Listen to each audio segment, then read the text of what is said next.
Today we're going to take a look at the video that was made in response to my problems with Arjun tank, worst main battle tank in the world. While I'm not directly mentioned in the video, I am mentioned in the comments, and the points made in the video are trying to address the ones I made in mine, on top of using pictures I made to attempt to make an argument against them. The video in question is World's Worst Tank MBT Arjun. Is Arjun tank piece of junk? By Alpha Defense. Arjun main battle tank, one of the most criticized defense project of India ever. Yeah, I wonder why. If you understand the criticism pattern, it has seen a surge in recent past. One of the premier reason behind it is couple of posts on Quora and a video on YouTube. And unfortunately, the reference document they have used is not even authentic. In today's modern day journalism, the reference document per se doesn't matter. All they care that if there's a rebuttal, they have some text available to counter it. So if what, that is not even authentic, no one cares. It's not authentic. Let's see what documents were referenced here. Oops, there must be some mistake because I can't see any documents referenced, neither in the video nor in the video's description. Let's start with the timeline. The development of Arjun main battle tank started in year 1972. It was right after 1971's war, and the initial idea was to make a tank of 40 tons armed with an 105mm gun. This was the time when the world was moving towards larger caliber guns. This was the case of the changing world. India had to change its requirement, and thus a tank with a larger gun was designed. So the tank which was now the development was the one which was conceptualized. Basically, this is a new tank, but the name of the project remains Arjun. One of the most complicating factor was changing environment, the threat perception, and advances in technology. This was a time where world was changing very fast, especially in this segment. Between the year 1972 and 1996, Indian Army changed its requirement 5 times. And every time there was a change in requirement, designers had to go on the drawing board again. It was only in year 1996 that Government of India decided to mass produce this tank. The mass production of this tank was done at the heavy vehicle factory near Chennai called Avdi. The funnier part is, the order given for the mass production was just 124. That is not an excuse for such a long development period. For example, M1 Abrams, when first developed, had 105mm gun mounted on it. The requirements did change, but tanks can be upgraded, and thus the tank received 120mm gun 5 years after it was adopted. Every country changes the requirements, but the tanks are upgraded to meet those requirements. They don't go back to developing new tanks every time a new requirement is made, because the tanks are developed in such a way that they can be upgraded in the future. Let's take Arjun as an example. It is now not the same as it was when it entered service. The requirements were changed. The tank received explosive reactive armor, a remotely operated machine gun, a commander's independent thermal sight, etc. The requirements changed, but the tank adapted to the requirements. And if you hear the criticism done by Indian Army, especially the people from Armor Corps, you'll understand that it is entirely about the logistics. If it is about the logistics, why develop the tank that would produce such a problem in the first place? Also, nice Arjun tank model you have there. You definitely didn't just take an already existing Leopard 2 model and cut the hull armor in a horrible way to make it look like Arjun. Not at all.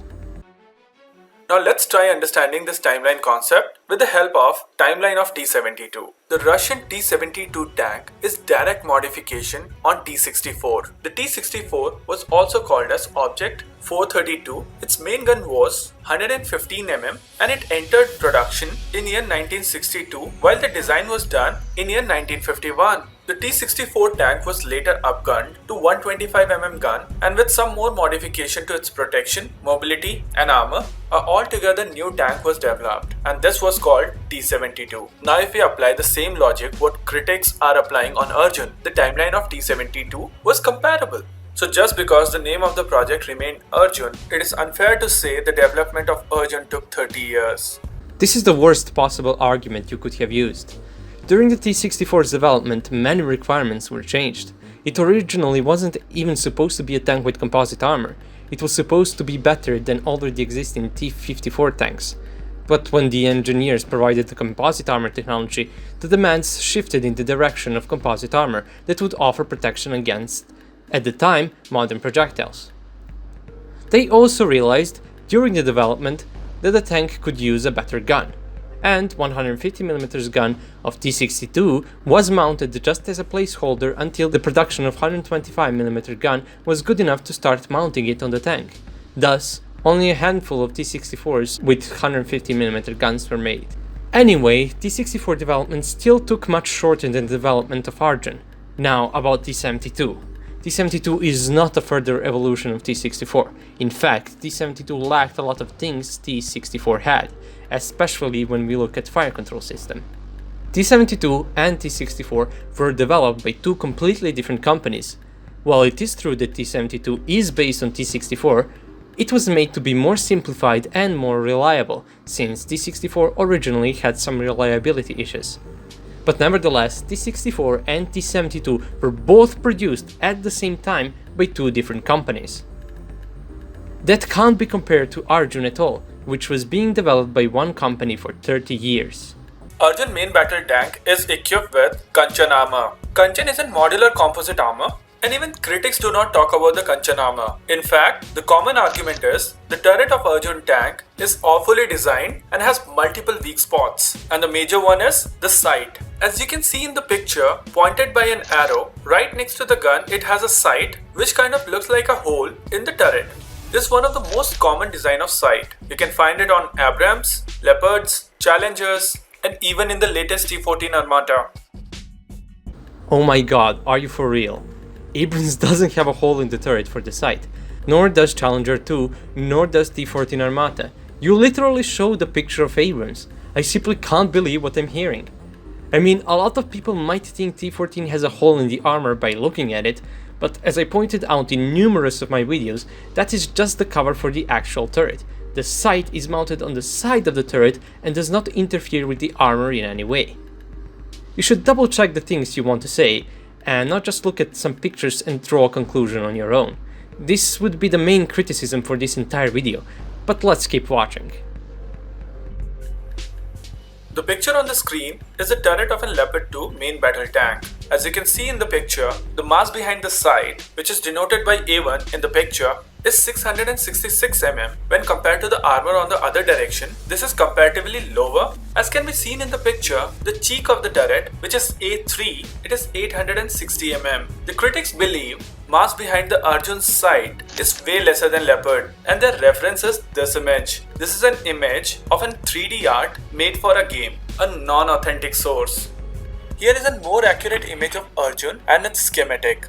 And it can be easily seen in this image that the block behind the sight isn't as small as it's been presented by the critics. The block behind the sight is almost equivalent to the block right behind the cheek. Thus the commander of the tank is well protected, and this thing is not a hole in the armor. Oh my god, can this video get any worse? Okay, first of all, yes, Leopard 2 does have weaker armor behind the sight than where the sight is not present, but unlike Arjun, it has an extension which at least tries to compensate for that. And don't think that the game model is the only source for that. Actual interior pictures and footage of both tanks shows us that Arjun does not have the armor extension. As you can see in Leopard 2, the extension is clearly visible from the inside of the tank, but in Arjun it is not present. There is also an interior light attached where the extension should be. People are using the model because it is accurate. Also, how stupid do you have to be to find this believable? You can do this with any tank. Here, look, Leopard 2 has armor going up to the back of the turret. Haha, I have proof. Here is the official source. The 3D art which critics are using is available online and can be bought at $164 US. If you wanna buy one, contact me. I can do it for you at the cheaper cost. If you're going to do it as you intended, I wouldn't even take it for free, not to mention pay for it. And another image which has been circulating across the internet, Hey, that's an image I made, yay! is also selective picking. As you can see in this image, it shows the coverage of Arjun's armor is just 60 degree, 30 degree on the either side of the barrel. When this is compared with the Leopard 2 has better coverage. It has 180 degree coverage with 90 degree on the either side of the barrel. Now have a look at the arrow in the image. It shows the protection on Arjun Mark II. Yes, they have conveniently picked up Arjun Mark I and compared it with Leopard 2. Arjun Mark II has approximately 120 degree coverage on the either side of the barrel. Arjun Mark II still has the base armor of Arjun Mark I.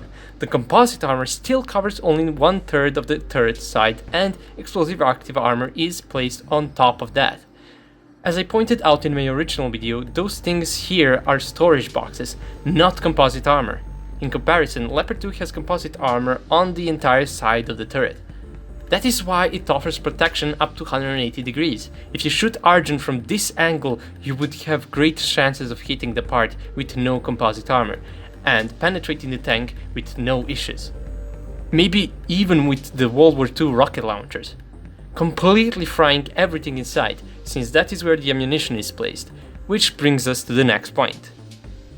The slide on the screen is a DRDO official slide. As it can be seen on the slide, the Arjun Mark II has Cabis Bob, which stands for Containerized Ammunition Bin with individual shutters and blow-off panel. This means ammunitions are not just protected, they are also protected from each other. In case one catches fire, others are still safe.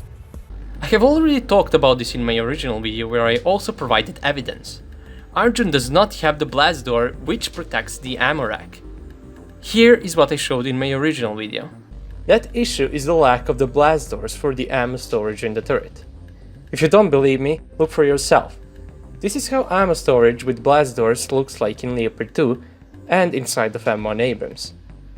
As you can see in this video, there are no doors closing or opening like on Leopard and Abrams. This means that if the ammunition gets hit, everyone inside is cooked. I don't know about you, but that doesn't sound really nice.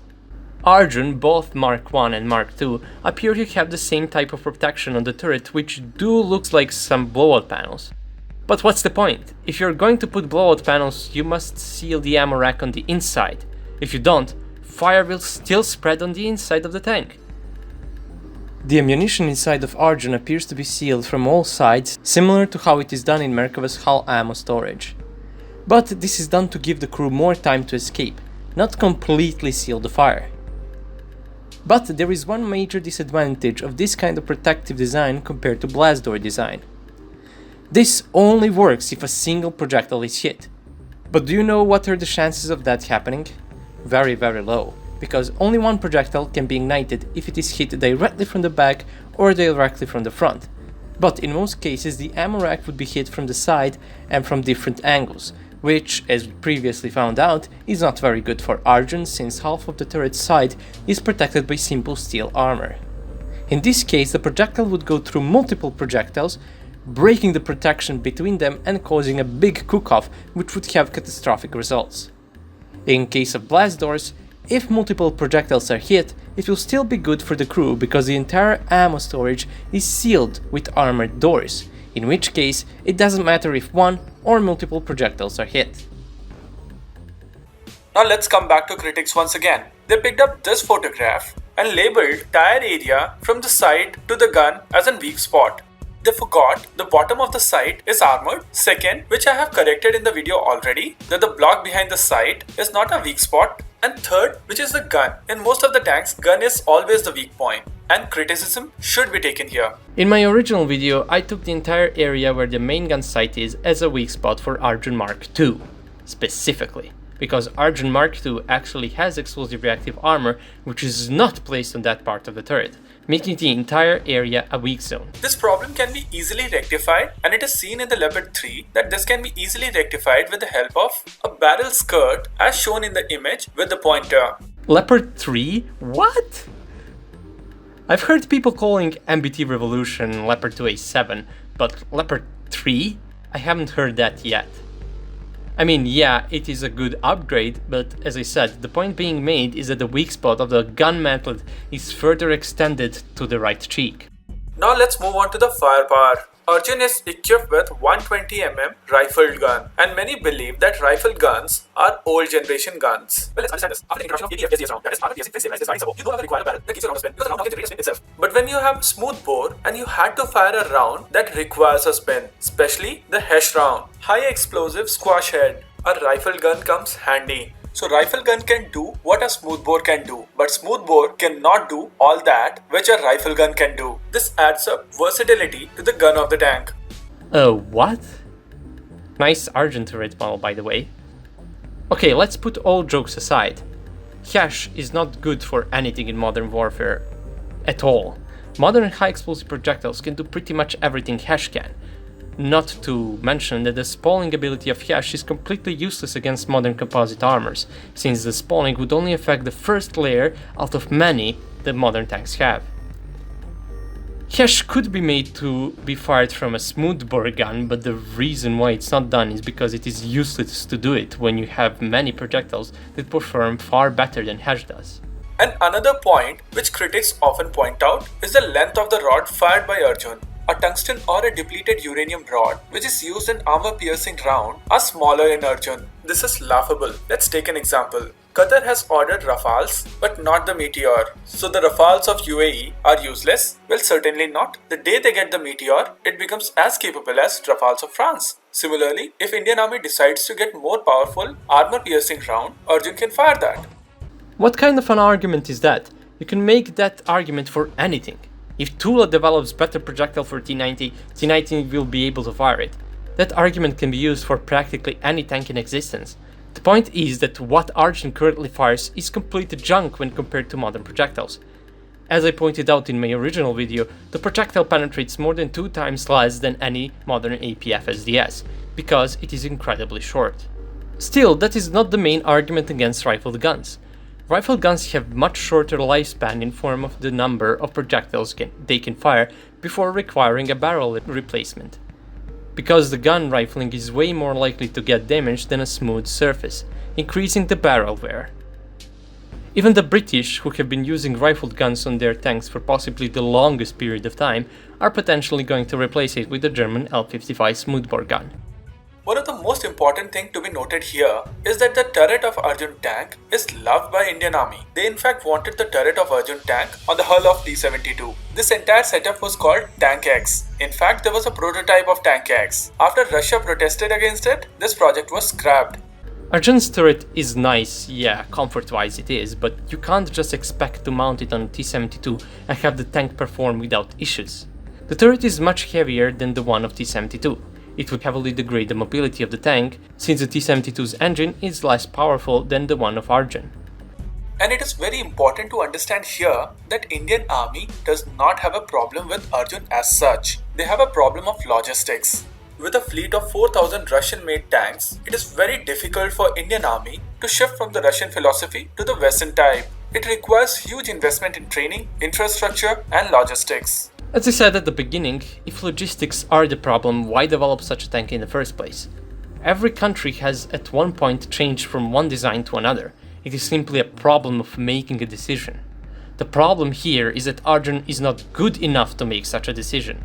It is simply not worth it. But one must understand, to sit on the global high table, you cannot be importing things like tank. Another factor is cost. The cost of T-90 MS is 16 crores, whereas Arjun is 24 crores already. Please note, these costs are of year 2000, and with the changes in Arjun, it will go costlier further. Again, Arjun is not worth it. T-90 MS is already cheaper than Arjun, and it is far, far, far superior. Arjun doesn't even come close to T-90 MS. In order to make Arjun good, a lot of money would need to be invested in the project and a lot of things would need to be reworked. In conclusion, this video bad, it completely missed the mark. Instead of actually talking about the good things of Arjun Mark II, the creator was trying to give excuses for the actual problems the tank has. I mean, my original video was to talk about the problems of the tank. So why not mention how Arjun Mark II has superior fire control system than T-90S by having battle management system, commander's own thermal sight, etc. Or having a remotely operated machine gun compared to T-72 and far better fire control system than it. But no, we must make up excuses, don't we? I wouldn't personally call Arjun the worst tank in the world, since there are tanks that are worse than it that are still in service, including the T-72 variant that India operates. And just to be clear, since some individuals said how I hated India or whatnot in the comments of my original video and the video I'm responding to, I do not. I have been pointing out the problems of the tanks from all around the world, and I do appreciate nice comments left on my original video by people from India. Thank you for your nice words. And that would be all. I hope you enjoyed. I certainly did. If you like my content, you can consider supporting me on Patreon. If not, you can leave a like on the video or subscribe to the channel if you're new. And I will see you all in the next video. Have a nice day.